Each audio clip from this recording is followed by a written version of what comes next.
तो one Piece chapter number 1176 के proper translations finally आ चुके हैं और इस चैप्टर में जो डॉम यूनिवर्स को तोड़ने वाली टेक्निक दिखाई गई है उसे देखने के बाद एक सवाल फिर से सामने आ गया है। क्या रॉक्स सच में मर चुका है या अभी भी कहीं जिंदा है? अगर तुम्हें भी लगता है कि रॉक्स अभी भी जिंदा हो सकता है तो वीडियो के एंड तक जरूर बने रहना, क्योंकि चैप्टर के आखिर में मैं तुम्हें इसका प्रॉपर लॉजिकल आंसर देने वाला हूँ। साथ ही इस चैप्टर में डॉमी रिवर्सी के अंदर भी कुछ ऐसी प्रॉब्लम्स दिखाई गई हैं जिनके बारे में शायद अभी तक ओडासन भी हमें पूरी तरह क्लियर नहीं कर रहे हैं। खैर, इन सब चीजों पर हम डिटेल में बात करेंगे। बाकी इस चैप्टर के अंदर हमें स्ट्रॉ हैट्स के बाकी मेंबर्स भी एक्शन में काम करते हुए दिखाई देंगे। तो ओवरऑल चैप्टर काफी इंटरेस्टिंग है और मैं तुम्हें A to Z पूरा चैप्टर एक्सप्लेन करने वाला हूँ। लेकिन उससे पहले अगर किसी ने अभी तक चैनल को सब्सक्राइब नहीं किया है तो सब्सक्राइब कर लो सारे भाई लोगों, एंड वीडियो को लाइक भी कर दो। तो ज्यादा टाइम वेस्ट किए बिना let's start this One Piece chapter 1176। Chapter की स्टार्टिंग में हमें काफी जबरदस्त कलर पैनल देखने को मिलता है जहां पर सारे स्ट्रॉ हैट्स एक ट्रेजर के ढेर के ऊपर चलते हुए दिखाई देते हैं। पैनल ऑनेस्टली काफी ऑसम था।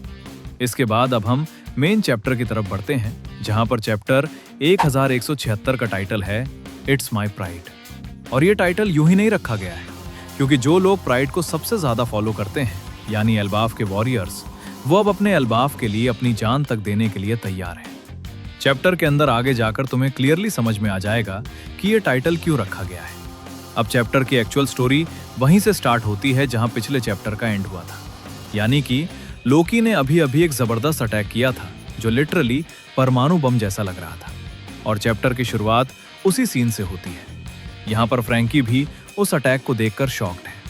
इसी बीच लिलिथ किसी बॉक्स को खोलने की कोशिश कर रही होती है और फ्रैंकी को समझ नहीं आ रहा कि अरे इसके अंदर तो वेगापन था ना, ये आखिर कर क्या रही है। लेकिन यहाँ रिवील होता है कि Lilith actually Omni drain converter नाम की एक मशीन एक्टिवेट करने वाली है। शॉर्ट में इसे ODC कहा गया है और लिलिथ यहाँ कुछ एक्सपेरिमेंट करने वाली है। वो फ्रैंकी से कहती है कि उसे लग रहा है कि अल्बाफ के अंदर जो एनर्जी है वो टेक्नोलॉजी के लिए बहुत यूजफुल हो सकती है, क्योंकि अल्बाफ में उसे एक अलग तरह की एनर्जी फील हो रही है। वो फ्रैंकी से पूछती भी है, तुम्हें महसूस नहीं हो रहा? फिर वो फ्रैंकी की बॉडी को देखकर बोलती है कि तेरी बॉडी इतनी पावरफुल है और यहाँ इतनी मैसिव एनर्जी मौजूद है, तो क्या तुझे नहीं लगता कि कोला जैसे पुराने फ्यूल की जगह कोई नया एनर्जी सोर्स ट्राई करना चाहिए जिससे तेरी पावर नेक्स्ट लेवल पर जा सकती है? और फ्रैंकी ऑब्वियसली कंफ्यूज्ड है। वो कहता है, हमें इन सब चीजों का ज्यादा नॉलेज नहीं है। इसी दौरान हमें उसोप भी दिखाई देता है और ऑनेस्टली उसोप से इस सिचुएशन में ज्यादा कुछ हो भी नहीं रहा। वो बस लोगों को डराने में लगा हुआ है। वो कहता है, तुम लोगों ने वो मॉन्स्टर देखा? वो ड्रैगन कितना बड़ा था, मुझे तो कायदो से भी बड़ा लग रहा था। और फिर वो चिल्लाने लगता है कि लफी उस ड्रैगन की कमर पर बैठा हुआ था, ये मत बोल देना कि वो ड्रैगन हमारी साइड पर है। यहां नामी बोलती है, अरे लूफी है, उससे क्या एक्सपेक्ट करते हो? इसी बीच नामी और जिम्बे स्कूल की तरफ जा रहे हैं ताकि वहां लगी आग को बुझाया जा सके। नामी ज़्यूस को रेडी कर रही है और जिम्बे सोच रहा है कि कम से कम बच्चे तो सेफ हैं। इधर रॉबिन सॉल की तरफ भाग रही होती है, लेकिन उसोप अभी भी डर ही रहा है। रॉबिन और सांजी जब सॉल के पास पहुंचते हैं तो सॉल कहता है कि उसकी हालत अभी ठीक नहीं है। उधर नामी ज़्यूस को बोल रही है, अर्जेंट है, जल्दी कुछ करो। प्लान ये है कि स्कूल और लाइब्रेरी में लगी आग को तुरंत बुझाना होगा। सांजी भी साइड में दिखाई देता है और यूजुअल तरीके से नामी की तारीफ करता है। फिर ज़्यूस नकली बारिश क्रिएट कर देता है। रॉबिन भी कहती है कि तुझे काम करना ही पड़ेगा, तू हमारी लास्ट ऑप्शन है। लेकिन तभी वहां किलिंघम आ जाता है और वो बोलता है, ये डील में नहीं था, तुम आग नहीं बुझा सकते। वो साफ कहता है कि उनका सिस्टम ही ऐसा है कि वो हिस्ट्री को मिटाकर ही रहेंगे।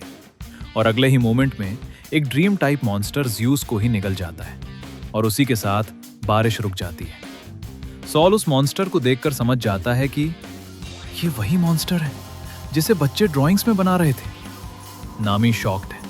सांजी बोलता है, ये हमारी लास्ट होप थी। तभी अचानक ODC की आवाज आती है और लिलिथ फ्रैंकी के साथ वहां पहुंच जाती है। लिलिथ अपनी मशीन से पहले सारा स्मोक कैप्चर कर लेती है और अगले ही मोमेंट में पूरी आग को फ्रीज कर देती है। मतलब लिटरली सब कुछ बर्फ जैसा जम जाता है। किलिंघम पूरी तरह कंफ्यूज्ड है। उसे समझ ही नहीं आ रहा कि ये जादू कर रही है क्या। सॉल बस इतना बोलता है, कुछ भी हो, स्कूल और लाइब्रेरी की आग बुझ चुकी है। इसके बाद लिलिथ अपनी मशीन से एक स्पेशल ड्रिंक निकालती है और फ्रैंकी को देती है। वो कहती है स्टॉर्म भी एनर्जी देता है, और जो ड्रिंक वो फ्रैंकी को देती है वो बेसिकली एक न्यू सुपर कोला है। लिलिथ कहती है कि उसने फ्रैंकी की बॉडी एनालाइज की है और वो पैसिफिस्ता लेवल से भी ऊपर है। अगर फ्रैंकी इस फ्यूल को यूज करेगा तो उसकी बॉडी की पावर काफी ज्यादा बढ़ जाएगी, और यही एक्चुअली फ्रैंकी का प्रॉपर पावर अप है। उधर ज़्यूस अभी भी मॉन्स्टर के पेट में है और अंधेरे में नामी को पुकार रहा है। रॉबिन सॉल से कहती है कि उन्हें लाइब्रेरी के अंदर जाना ही पड़ेगा, लेकिन किलिंगहैम मॉन्स्टर को ऑर्डर देता है लाइब्रेरी को ही खा जाओ, उनकी होप खत्म कर दो। वो साफ बोलता है अगर हमें कुछ नया क्रिएट करना है तो हमें पास्ट को मिटाना ही होगा। इसी बीच जिम्बे सामने आता है, लेकिन किलिंगहैम उसे देखकर रेसिस्ट कमेंट्स करने लगता है। वो फिशमैन रेस का मजाक उड़ाता है। सांजी तुरंत रिएक्ट करता है। वो कहता है तुम लोग सेलेस्टियल ड्रैगन्स हो, अपनी औकात दिखाना तुम्हारे लिए नॉर्मल है। सांजी का ऑरा पूरी तरह सीरियस हो चुका है। वो कहता है तूने हमारे क्रू मेंबर की इंसल्ट की है, अब तेरा मास्क तोड़ूं या कुछ और करूं। इसी समय फ्रैंकी नया सुपर कोला यूज करता और उसकी स्पीड अचानक बहुत बढ़ जाती है। फ्रैंकी खुद बोलता है कि उसकी पावर अनरियल लग रही है। जिम्बे फिशमैन कराटे टेक्निक यूज करता है। सांजी इफ्रिट जिम्बे एक्टिवेट करता है और अगले पैनल में फ्रैंकी और जिम्बे मॉन्स्टर पर जबरदस्त अटैक करते हैं और मॉन्स्टर लिटरली फट जाता है। उसी समय सांजी किलिंगहैम के सिर पर जोरदार किक मारता और उसका हेलमेट टूट जाता है। इसके बाद सीन शिफ्ट होता है वेस्ट विलेज की तरफ, जहां हमें पता चलता है कि जो भी डोम यूनिवर्स वाले जायंट्स हैं वो बार बार रीजनरेट हो रहे हैं। इनको मारने से कोई फायदा नहीं है। स्टैनसन बोलता है इनको मारते हुए खुद दर्द हो रहा है, ये हमारे भाई हैं। इसी दौरान डोरी और ब्रोगी भी आपस में फाइट कर रहे होते हैं, लेकिन उनकी मेमोरीज धीरे धीरे वापस आ रही होती हैं। दोनों रियलाइज करते हैं कि वो अपने एल्डर्स के साथ लड़ रहे हैं जो उनके प्राइड के खिलाफ है, और इसलिए वो डिसाइड करते हैं कि वो अपने एग्रीमेंट को खत्म करेंगे। और अचानक डोरी और ब्रोगी एक दूसरे की गर्दन ही उड़ा देते हैं। सब लोग शॉक्ड हो जाते हैं, लेकिन अगले मोमेंट में उनके हेड्स वापस अटैच हो जाते हैं और वो जिंदा हो जाते हैं। जरूल समझ जाता है कमजोरी मिल गई है। अब प्लान साफ है। अगर वो जायंट्स को पूरी ताकत से मारेंगे तो उनकी सोल या एनर्जी अपनी ओरिजिनल बॉडी में लौट जाएगी। इसका मतलब है अब सब लोग फुल पावर से लड़ सकते हैं। जोरो भी बोलता है कि मुझे थोड़ा बुरा लग रहा है, लेकिन यही रास्ता है। बच्चों को तुरंत अंदर भेज दिया जाता है क्योंकि अब फुल स्केल बैटल शुरू होने वाला है, और यहीं पर चैप्टर 1176 खत्म हो जाता है। लेकिन अब सबसे बड़ा सवाल आता है, क्या रॉक्स अभी भी जिंदा है? देखो, सिंपल लॉजिक ये है कि रॉक्स को जब गार्लिंग और बाकी लोगों ने अटैक किया था तो वो पूरी तरह रिकवर नहीं हुआ था, और बाद में गार्लिंग ने फाइनल ब्लो देकर उसे खत्म कर दिया। लेकिन हमें वो सीन कभी दिखाया नहीं गया, और वन पीस में अक्सर डेड कैरेक्टर्स वापस भी आते हैं। फिर भी रियलिस्टिकली देखें तो रॉक्स शायद रिकवर ही नहीं कर पाया था, इसलिए उसके जिंदा होने की पॉसिबिलिटी ज्यादा स्ट्रांग नहीं लगती। लेकिन अगर ओडा ने गार्लिंग के फाइनल ब्लो के बाद का सीन अभी तक रिवील नहीं किया तो पॉसिबिलिटी पूरी तरह खत्म भी नहीं होती। अब तुम लोग बताओ, क्या तुम्हें लगता है रॉक्स अभी भी जिंदा हो सकता है? कमेंट में जरूर बताना।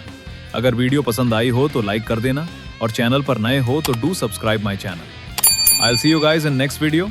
Till then, bye bye and peace out.